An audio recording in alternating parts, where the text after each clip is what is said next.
puts me closer to the dwarf podium that we cooked up. The dwarf podium is not insignificant. It has on it, which I hope after we're done here, you will come up and admire this absolutely beautiful Bible stand that was from the church my father was raised in. And on it are my notes, my chicken scratch, my cell phone, and Sandor's. And I'm going to alternate between scripted and unscripted, just because. The first thing I want to do is thank some people. Dad, you could move that so you don't have to stand it. You can move it to be flat or balanced. I just need this accessible. Perfect. I'm going to very first and foremost thank my parents, my beautiful, sweet presence of a mother, and my dad, and my sister, and her family, my sister Marianne, Hugh, Christy. My brother couldn't be here, and he is here in spirit with his wife and children. And they have been not only immensely supportive, but they have forgiven me, I'm not exaggerating, probably thousands of times in my 46 years, and welcomed me back and just erased the slate. They have the biggest eraser, and I've got a big chalkboard. So, yeah, I'm grateful to them. This isn't going to be in order of importance. I'm just going to thank groups quickly and get through this part, but I just have to acknowledge Dr. Homery, who was accompanying us in the most thoughtful and caring and professional medical manner as Sandor's physician and friend. I want to thank, of course, Pastor Joe, who I've already mentioned, who has some of the most intriguing bits of wisdom and love and generosity of heart. He's a pastor. He's like about like I'm looking for that staff. Like he pastors and shepherds people to Christ, and that's just what he does, and everybody knows it, and it's beautiful. Thank you. I want to thank some people here from my own spiritual development class, The Journey, that we took with Pastor Joe. We did 2 years of study, and I think without those 2 years, I would have been much less equipped to help Sandor through his cancer journey. I've heard some people get mad about using journey affiliated with an illness. I'm not mad about it. I just, at all, really. I kind of was a journey, but, you know, thank you guys for that. We have members of the Christian Veterinary Mission who were at the very, very beginning of Sandor's even reconsideration of Christianity. Prior to his involvement with them, he asked me more than once, or he talked about Christian churches as being sort of invalid or questionable institutions because they sold indulgences. Meaning he thought that you could plan to sin on Saturday and the prior Thursday go tell the priest and kind of pre-ask for forgiveness. And that is historically something like that happened, and we talked about it a couple times, and then he decided to set that aside. But that was part of his belief system prior to being with the Christian Veterinary Mission, and then Pastor Joe, and then he joined a faith group at Heartland, and then in Budapest. So I thank them. We've got some tennis buddies here, and my God, was that not the joy of his life. I want to thank my dear friends, my very, very best friends, Shannon and Marin's family, who are all here helping and have helped pull this together, and my dear friend and mentor, Cece. I'm going to thank Ava, who has been one of Sandor's longest standing friends, Joel Tuckach, his best friend, I think, Milko Maria, who cooked the most fantastic chicken soup for him at Dr. Homery's recommendation when Sandor was ailing. We've got representatives of my dad's side of the family, Rita, Sue, Betsy, and Dave. Kudos. Thank you. I already said Christy. Of course I said Christy. I mentioned that she was smashing, and then I thanked her just a moment ago. And then we've got people from my mom's side. Okay, you can mention me again. And I will. Karen and Stephen. Got representatives or people from his workplace, the Airport Animal Emergency Center. I want to give an absolutely special, like, let's stop and think for a minute and thank and focus on Alex's grandparents, Mark and Jeannie Graves.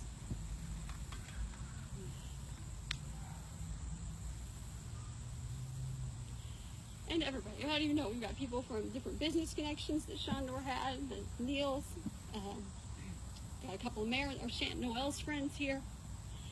And, Noel, who, when I wrote to Sandor about 2 weeks before he died I said to him, hey, guess what? I actually wanted to spend the rest of my life with you. And he wrote back and said, I know. And then he said, we have a daughter.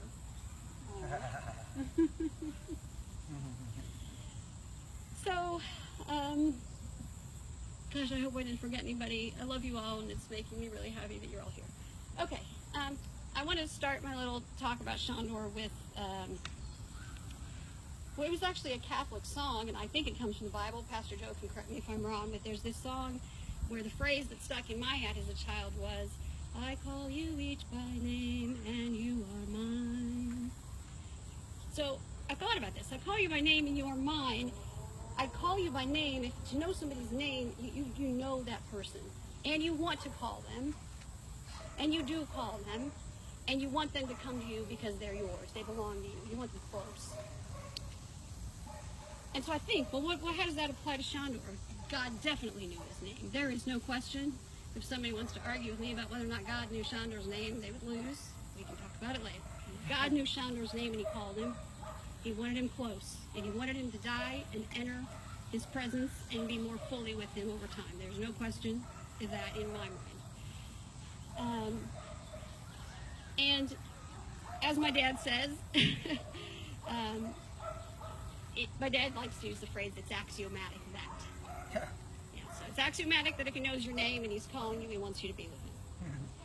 And the problem is, to be with God, we would theoretically have to be perfect, except we aren't.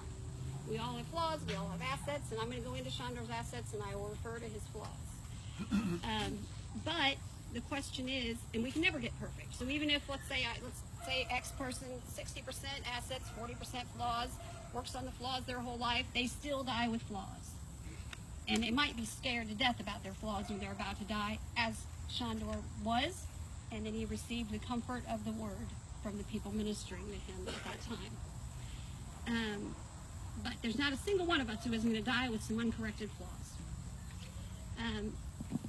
So the question to me is, as to the assets a person has, do they put them at the use of others? And my dad has already said Sandor helped, and everybody here can probably give stories, and I'll give you an opportunity too soon, where Sandor did take his gifts and his assets and use them in every area of his life. In fact, when he wasn't doing so, he said he was lazy, even when he was post-chemo fatigue, laying on the couch. He would say, I'm lazy. And I would say, that ain't going to fly with me. You are not lazy. If you want to tell yourself you're lazy, knock yourself out, but I am telling you, you are not a lazy man. There is not a soul on earth. In fact, the article they wrote about him in the Hungarian Veterinary Journal, which was published a week after he passed, started with the sentence, Dr. Sandor Gal lived 120 years during his 60 years on earth. Amen? So I'm going to very quickly read a little thing I wrote about his assets, and just to describe what a fantastic man my husband was. And I want to do that because I can. Because I have a venue in which to do it, and I want to praise him and talk about how amazing he was and how much I love him. So I will pull up my own notes, and I will read them to you.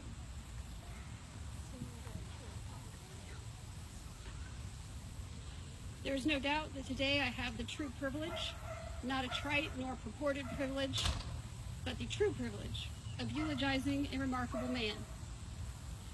He was remarkable for the gifts downloaded into him by his Creator, which were exceptional. Everyone has gifts and talents. Everyone overscrolls. So that's not news. But Sandor's gifts were, let's say, on steroids. He was a man of superlatives. He got the highest score to date on the entrance exam at the Veterinary University in Hungary, established in 1783. He was described to me as the most competitive opponent that X, Y, or Z player of tennis had ever encountered. I found him to be by far and away the most interesting man I have ever met. At his memorial service in Budapest, the rector of the Veterinary University described him as the most skilled veterinarian in all of Hungary, which has 11 million people and a couple 1,000 vets to my knowledge. One of his co-workers described him as the most skilled surgeon she has ever seen. My father has described Sandor as one of the hardest working men he has ever known, a category into which my own father falls as well, and squarely. I found a letter from Sandor's son describing him as the best father he could ever have hoped for. My mother says that the relationship between Sandor and his brother Tomasz is among the sweetest she has ever seen. Sweet, which I really like, because that's not inconsistent with machismo, but not necessarily what one would couple with it. And their relationship was very sweet and loving.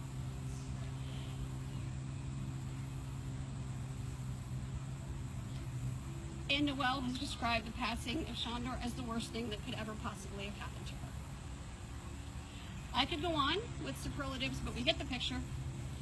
And it is irrefutable that Sandor was a man who impressed people in all walks of life with his abilities, his enthusiasm, and yes, I will say it, with his perfectionism.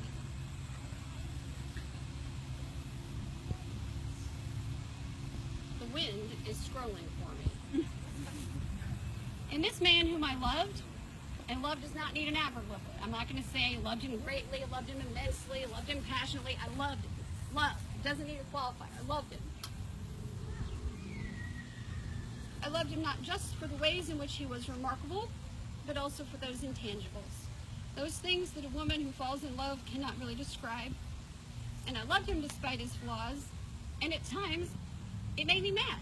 We'd be arguing about something, like, you know, I'd be like, come on. And then I'd be like, I actually really like the way this guy argues. I'd be like, how can you, like, have positive feelings about a guy while you're arguing with him? And yet I did. I could not help loving him, and I will cite Elvis. I cannot help falling in love with you. Even when we were separated, I told him almost every day that I loved him, and I was very happy when the circumstances changed in such a way that we could reunite. And I don't mean that he got cancer. I mean that the issues that had been sticking points for us finally shifted, and if it was because of his cancer, okay, it was, probably.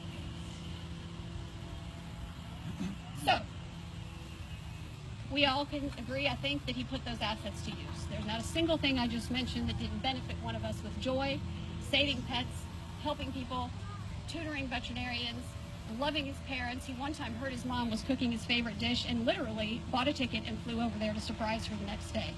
Like, how much it cost him, I don't know, but it must have been some pretty good food. So, I think on the, if we say, you know, did he meet that standard? As to a person with assets and gifts downloaded into them, did he keep them for himself? No. Did he use them to help others? Yes.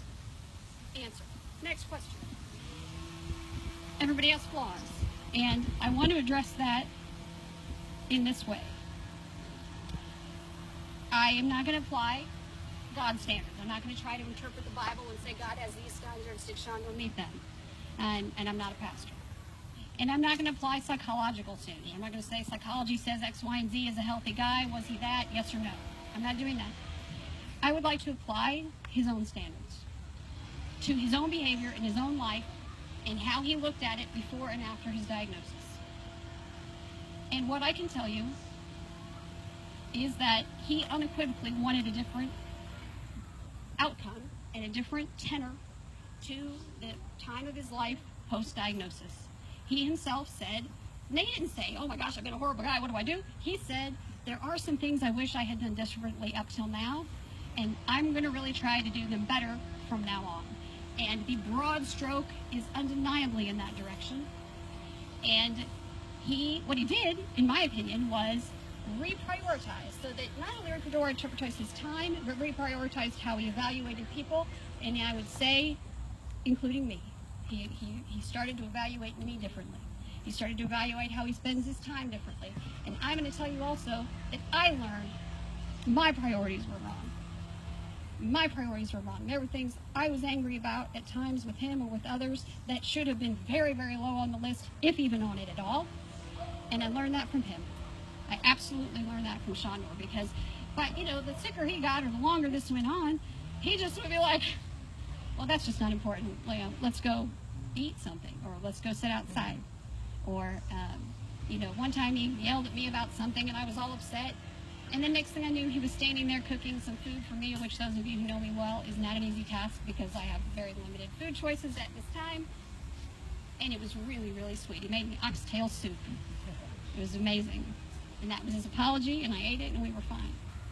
So that's what I want to say, is that he wanted a different outcome. He wanted to work on some things and tweak them, and he did.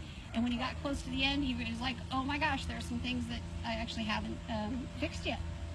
And it took tremendous courage for him to admit those to me and to some other people, and to say, I'm sorry, I wish I had fixed those. I wish I'd realized it sooner.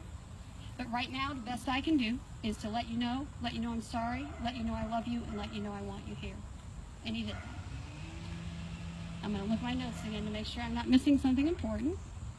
Because I think we got through that.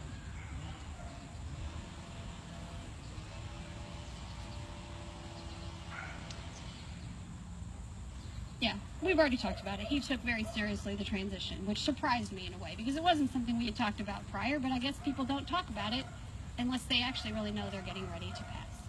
And he took very seriously what it would be like. He asked for information from various sources. He talked to people. Even his veterinary friends would come over and be like, wow, we've just had a totally different nature of conversation than we used to have. And we had that. So, the only other thing I want to say, besides that, I'm incredibly proud of him, because he didn't have to do any of that. That's what I want to say, is that during that year, I mean, that during all this time, it's, how would I say, it's not like he was living a bad life and he needed to, like, really, like, kind of, he just wanted more. He wanted better. He took it seriously. He wanted to make sure that the people that he loved knew that he loved them, that he had shown them love, that he had done what he could to provide for them. And that involved a level of humility that I actually had not known he was capable of, and as I already said, it called me to a higher level of humility, I hope. So I guess that remains to be seen. The only other thing I want to talk about is the things that happened right before he passed, which is difficult to hear, but I want to tell you guys because it was really, really impressive, and it segues into our next thing. We went to the hospital, we came home in an ambulance, and during that time at the hospital, we were told, not by those doctors, because they apparently didn't think it was key information for us, but by another friend who's a doctor, we were told that they had all ascertained that there was absolutely nothing else to be done, and Sandor was in the 2 to 5 day range. So they didn't tell him that, and I didn't tell him that. And we came home in an ambulance, and we were sitting on his favorite couch, which had many attributes, one of them being it was long enough for him to lie on, because he was tall, and he had this very attractive and muscular legs. So he could lie on this couch. He loved it. And he sat on this couch. This is 3 days before he passed. He sat up on this couch, and these were some of his last intelligible communications, because unfortunately what he had started to make him a little confused and then asleep, just asleep. And there present were his immediate family and my father, and not Noelle. She was in the back. And he said, I need to tell you all something. First of all, within a couple of days I'm going to die, and I would like to die on this couch, and I would like all of you to be here, and I would like my friend Larry and the members of the church to be here. And we just have to accept this. This is a new thing, and this is what's going to happen. And then he said, this is going to be the hardest on our daughter Noelle, and he asked all of us to take care of her, and to uplift her, and to support her. And I was very impressed by this. I thought, you know what? He just took charge of even that. And it was very sweet, and it was very beautiful, and we were with him. And when people say he's in a better place, and the other day I was at one of my spiritual groups, and a lady said, well, I'm not going to say he's in a better place. And when it came my turn, I said, you know what? I will say he's in a better place. For two reasons. First of all, you can look at better place, like, are you in a good place, like emotionally, spiritually? Okay. Or, physically, whatever. Are you in a good place? Well, he was suffering profoundly. I won't go into details, but he was suffering profoundly, and it was one of the worst things I've ever seen. And so there aren't any worse places than what he was going through in those final days before he fell asleep. So he definitely is in a better place, because there aren't worse places in that sense, in the same, or you're in a good place. And then if you look at it in the other way, is he in a better place? Well, how many better places are there than your favorite couch with your mom, your dad, your wife, your brother, your daughter, your son, and your God right there with you? Are there any better places? Not really, than heaven. And so he most emphatically is in a better place. And I am happy about that. And the grief is mine. I am happy for him. I'm sad that he didn't get to live out his life and contribute these things to everyone in all these areas for a couple more decades. But I'm happy that he is not suffering. I am happy that he is with his Savior, whom he came to know in his own terms and by his own initiative. And the grief is mine. It is ours. And I like what Pastor Joe said. Grief to gratitude, grief to gratitude. I mean, what else can we do? So, on this note, if she's ready, I've asked my smashing sister to come up and do something, and if she comes back, she will. Do we know where Christy is? She's with Gianna. Okay. Okay, she has a little tribute to Noel, because that's where I want to end the note, the focus on Noel. I'll add a story. While Christy is recruited, my sister and I got to spend a week in France right after Sandor passed, and it was wonderful. My mom and dad generously enabled that for us, and I was much a mess, and she rose to the occasion, and she took me to a church which was not in the touristy area. We actually had to leave the cool touristy stuff and go up this hill to this church, and it happened to be St. Francis de Sales, who mentored people spiritually. And Christy came to me and says, and she's so lighthearted, she says, Jen, look, right here in the brochure, there was the widow. St. Francis de Sales mentored a widow. And I was like, bring it on. So I read the entry next to the widow, and it says that he helped this woman find comfort because he told her that God would give her a new purpose for her life. And I hadn't thought of that up till then. And prior to that, my purpose, I was raised Catholic, and in the Catholic Church, purpose of marriage is to help your spouse get to heaven. It is not to reproduce, nor anything related to that. It is to help your spouse get to heaven. You can look it up in the catechism. So that purpose, I believe, has been achieved. I don't know that I helped. I tried. I did my darndest. But now I need a new purpose. Okay, well, what purposes do I have? I have the purpose of carrying out Sandor's plans and wishes for Noel, and for being absolutely the best mother I can possibly be. And believe me, I have glaring deficiencies of which I am aware and upon which I am working. And I do believe God is going to assign me, or allot me, or invite me to some other purposes. But it was a really, really neat moment. It's kind of a shift for me. And I don't know where my sister is. Here she comes. Are you ready, Christy? I've asked Christy, do you want to say any words first? I just told them about our time in France and about the widow. The widow? At the church, the cathedral in Annecy. When you brought me the little brochure and said, look, Jen, it's the widow. Yeah. Do you have it on there?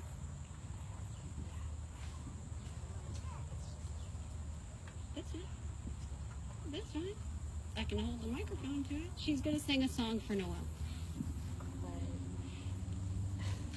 She's going to mess with it for a minute, then sing a song for Noel. Do you want people to get drinks in the back while you mess with that?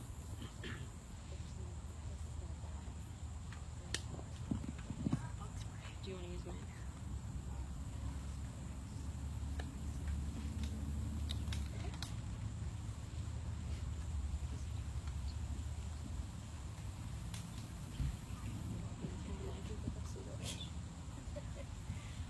So I need to put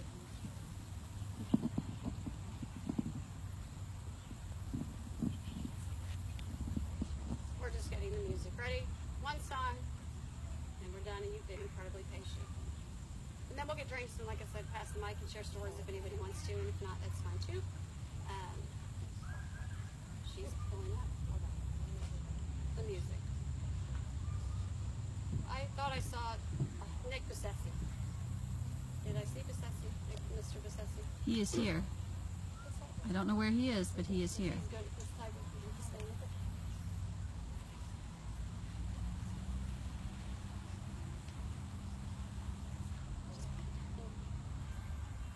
with it.